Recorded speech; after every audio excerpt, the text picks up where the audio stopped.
Notre invité du jour vient du Schnorr. Il est né le 28 juin 1946 à Dechy. Voilà, Joël Delplanque aurait pu devenir mineur, comme de nombreux jeunes à cette époque. Mais le destin en a décidé autrement. Joël rentre à l'école normale, à Douai, à 15 ans, et devient instituteur, rugbyman à 16 heures perdues. Son truc à lui, c'est la jeunesse et les sports. Il monte en grade, descend la capitale et remplit petit à petit les lignes de son CV jusqu'à ce poste de président de la Fédération française de handball. Et dire qu'il aurait pu être mineur, ouais. Joël habite aujourd'hui Antony, il aime le grand air, le golf et le vélo.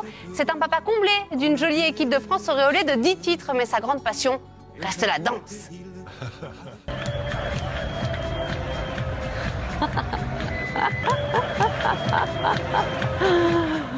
Je vous demande d'accueillir s'il vous plaît Joël Delplanque. Je vous en prie. Bonjour. Alors elle est incroyable cette danse. Elle est magnifique. Ah, c'est génial. C'est l'équipe de France qui m'en offre à chaque fois la possibilité. Ah oui, mais vous êtes expressif comme monsieur. Merci. En fait, je risque de tomber moi à chaque fois, donc hop. Donc je vous aide. Moi, ce que j'aimerais bien voir, c'est Noël Le Graët en train de faire ça un jour après une victoire de l'équipe de France de football. Je pensais que c'était possible. Tout à fait, je pense, oui. En tout cas, je suis persuadé qu'il fera tout pour y parvenir. En tout cas, je lui donnerai quelques cours de danse si c'était nécessaire. Ça, c'est l'esprit du handball ? C'est l'esprit de notre sport, c'est l'esprit de notre fédération, c'est l'esprit de cette équipe de France également. C'est une équipe absolument solidaire entre ses joueurs, son staff, ses dirigeants. Je crois qu'elle s'est bâtie dans la confiance mutuelle depuis de nombreuses années. C'est en grande partie avec ses supporters d'ailleurs que l'on revoit ici, en grande partie une des raisons de notre succès. Confiance. Ouais, d'ailleurs, des joueurs en passant par l'attaché de presse, le staff médical et vous êtes champion du monde. On est champion du monde et encore une fois, on est un groupe. Un groupe qui à chaque fois a été en capacité de se renouveler, de se remettre en question à chaque événement. Tout le monde est surpris de nous voir effectivement dans cet état d'esprit, mais c'est un état d'esprit de conquête. Ça s'est toujours fait souvent dans la difficulté. On a souvent vu des championnats qui étaient difficiles au démarrage, mais petit à petit cette équipe s'est construite, ses relations se sont enrichies au fur et à mesure qu'on a avancé dans la compétition. Jusqu'à des moments d'une intensité absolument exceptionnelle. Et dans ce que vous rappeliez à propos de mon CV, il faut ajouter ces moments-là. Ce sont des moments uniques dans une vie de dirigeant, de joueur, d'entraîneur. Et on a la chance de la partager aujourd'hui avec tout le public qui nous suit et qui va nous regarder et qui, j'espère, sera au championnat du monde en 2007. Massivement dans nos salles. Bah oui, parce qu'on va parler de cet événement majeur pour le sport français. Du 11 au 29 janvier 2017 se tiendra en France le mondial de handball. Alors, histoire qu'on se mette bien dans l'ambiance, je vous propose de regarder un petit clip qu'on a préparé. Voilà, regardez. Parfait, merci.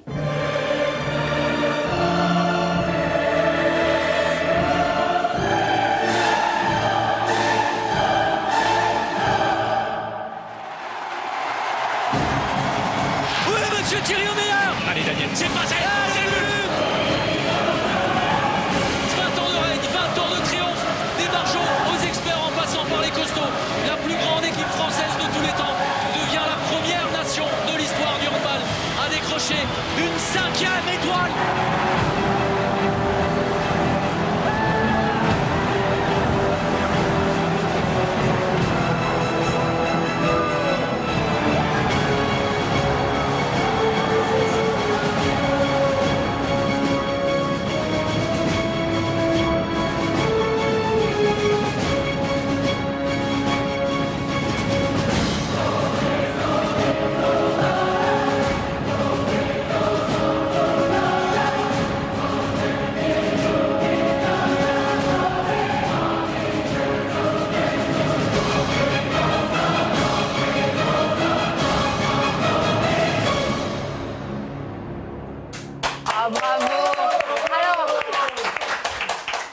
Ça met des frissons. Pardon ? Ça met des frissons, on est d'accord. Oui, on ne peut pas être insensible à des moments de cette intensité. Encore une fois, je vous le disais tout à l'heure, ce sont des moments uniques qui se sont construits souvent, encore une fois, dans l'effort. Dans l'adversité. Mais également dans une relation d'une intimité, d'une force et d'une générosité vraiment très, très exceptionnelle. Et je dois dire que, comme tous les handballeurs, on est vraiment très fiers. Bon, le mondial 2017, autopromo sera à suivre en intégralité sur Beansport. Et autre événement, aujourd'hui 23 septembre, c'est l'ouverture de la billetterie donc de ce mondial 2017. Alors déjà, question très pratique, comment on fait pour se procurer les places ? Comment on fait pour se procurer des places? Eh bien, tout simplement, quand on est, à partir d'aujourd'hui, licencié à la Fédération française de handball, il y a tout un dispositif, vous voyez, sur Internet qui va vous permettre aux licenciés du handball d'avoir accès à cette billetterie. On voit le site s'afficher justement. À partir de maintenant, jusqu'au mois de janvier, ce sera spécifiquement réservé à tous ces licenciés, qu'ils soient d'ailleurs français ou à l'étranger. C'est ce qu'on appelle dans notre jargon la famille du handball. Retenons que c'est d'abord aux licenciés que l'on s'adresse. Donc c'est le fameux pack familial. Je croyais que c'est parce que si j'avais un frère handballeur, par exemple, tac, donc il faut être licencié, c'est ça? D'abord, on est licencié, et puis la deuxième formule d'ouverture de cette billetterie, c'est un dispositif de pack. C'est-à-dire que chaque licencié va pouvoir construire un petit peu la manière dont il souhaite être présent à ce championnat du monde. Priorité sur les billets, voilà. Priorité sur les billets, priorité, je le répète, sur les licenciés, et priorité au PAC, encore une fois, jusqu'au mois de juin 2016 d'ailleurs, vous voyez, puisque c'est ensuite à partir de cette date-là qu'on va pouvoir s'adresser, qu'on pourra acheter des billets septembre 2016 à l'unité. Voilà. Et du 6 Mais d'abord, janvier... je répète, les licenciés jusqu'au mois de janvier, et ensuite on s'adresse au grand public, toujours par les formules de PAC. Alors les formules de PAC, c'est par 3, par 4 ou par 5, et surtout la manière dont vous souhaitez construire votre présence sur ce championnat du monde. Voilà, donc toutes ces informations qui sont évidemment à retrouver sur le site de la Fédération française de handball. Le mondial, on va revenir aussi là-dessus, posera ses valises donc à Nantes, Rouen, Metz, Lille, Albertville, Montpellier et Paris. Comment vous les avez choisis, ces villes ? Dans un dispositif d'appel à candidature que l'on a lancé, d'une part, au travers de partenariats que l'on a établis avec chacun des territoires, de par la relation que nous avions avec ces territoires au travers de notre implantation du handball dans ces régions, et avec un souci à la fois également d'envahir, si possible, des installations particulières. Je pense particulièrement à Nantes, Albertville, Brest et autres Rouen, qui sont des lieux où soit des installations nouvelles, soit des installations spécifiques comme à Nantes vont être créées ou rénovées comme Albertville. C'est donc d'abord un ancrage territorial, des installations, des partenariats qui se sont noués au fur et à mesure, et puis un héritage que l'on espère durable à l'occasion de ce championnat du monde. Voilà. Dans la suite d'un appel à candidature, finalement ont été retenus l'ensemble de ces villes dans une stratégie nationale de notre sport. Notre ambition est de célébrer notre sport et ce championnat du monde, vous le voyez, sur tout le territoire national. France, ouais. Alors je vois qu'il y a Lille Métropole, du coup forcément, et puis je vois Montpellier aussi, ça m'évoque l'Eurobasket, qui vient de se terminer, donc avec la médaille de bronze pour nos basketteurs français. Record du nombre de spectateurs pour un match de basket en Europe. Il a été battu 3 fois, on a les chiffres qui s'affichent ici. Ouais. J'imagine évidemment que c'est le genre de record que vous voulez battre. Vous savez quoi, on est parti à la rencontre, nous, des joueurs français. Ouais. Voilà, des joueurs de l'équipe de France de handball pour savoir ce que eux espèrent de ce mondial. On regarde. Très bien. Jouer devant 26 000 ou 27 000 personnes, c'est quelque chose d'incroyable dans une carrière. Et j'espère que d'une, je serai présent à ce mondial sur le terrain et j'espère que l'ambiance sera aussi forte que pour les basketteurs français. On a regardé les matchs là et de temps en temps quand ils filmaient les tribunes et tout, c'était vraiment impressionnant de voir en France une salle où il y a plus de 20 000 personnes qui se regardent jouer. En plus, on voyait les gens dans les tribunes qui étaient vraiment à fond derrière les basketteurs. Quand j'ai vu l'engouement, je me suis dit que ça allait être une belle ambiance. Après, on a tellement d'échéances avant que je ne pense pas vraiment au Mondial 2017, mais plus à l'Euro en Pologne et aux Jeux Olympiques. Mais c'est vrai que je me suis dit qu'en tout cas, voilà, maintenant la France essaye d'être à la hauteur des événements, donc c'est très bien. On est plutôt habitué à jouer à l'extérieur, jouer chez nos adversaires, que ce soit Qatar, Danemark, Croatie. Donc on aimerait pour une fois être à la maison et sentir ce public. En tout cas, à la télé, ça donnait bien et ça nous a donné envie, je pense, à tous d'être déjà en 2017. Voilà, le message des joueurs de l'équipe de France de handball. 10 titres majeurs de 1992 à 2015. Alors on le rappelle, c'est tout simplement la meilleure équipe collective de tous les temps. Et puis surtout, vous aurez la possibilité de battre l'équipe de football du Brésil en remportant donc un 6e titre mondial. On est d'accord que cette équipe de France, c'est votre produit marketing, c'est votre meilleur moyen finalement d'inciter les gens à venir et à acheter ces billets dès aujourd'hui. Oui, incontestablement, la notoriété de notre sport, on la doit à ce palmarès absolument exceptionnel. Je crois qu'il ne faut pas oublier que nos filles ont également été championnes du monde en 2003. Donc il faut aussi s'en souvenir, mais incontestablement, c'est ce palmarès et cette réussite sportive qui est incontestablement le moteur et notre image de marque de notre discipline. Mais si je fais référence également à l'été que l'on vient de passer, parallèlement au soutien que l'on apporte et à l'accompagnement de cette équipe, nos jeunes, que ce soit les juniors ou les jeunes, ont été champions du monde. C'est la première fois que dans l'histoire d'un sport, que d'une fédération, depuis le mois de janvier, au Qatar, ça a été rappelé tout à l'heure, nous avons remporté, je dois le dire en toute modestie, mais néanmoins c'est une réalité, l'ensemble des titres que la Fédération internationale de handball mettait en compétition cette année. Il nous restera en décembre les championnats du monde féminin, et puis on aura le grand chelem, le jackpot pour cette année. En tout cas, c'est, je vous le disais, une très grande fierté. Revenir peut-être sur les billets, puisque vous parliez de record avec le basket, il y aura 650 000 billets qui vont être vendus à l'occasion de ce championnat du monde. Et notre ambition est de remplir et de vendre effectivement ces 650 000 billets. C'est la raison pour laquelle on a choisi notamment une organisation, un programme qui est déjà établi avec un match d'ouverture, par exemple à Bercy, avec l'équipe de France, le 11 janvier.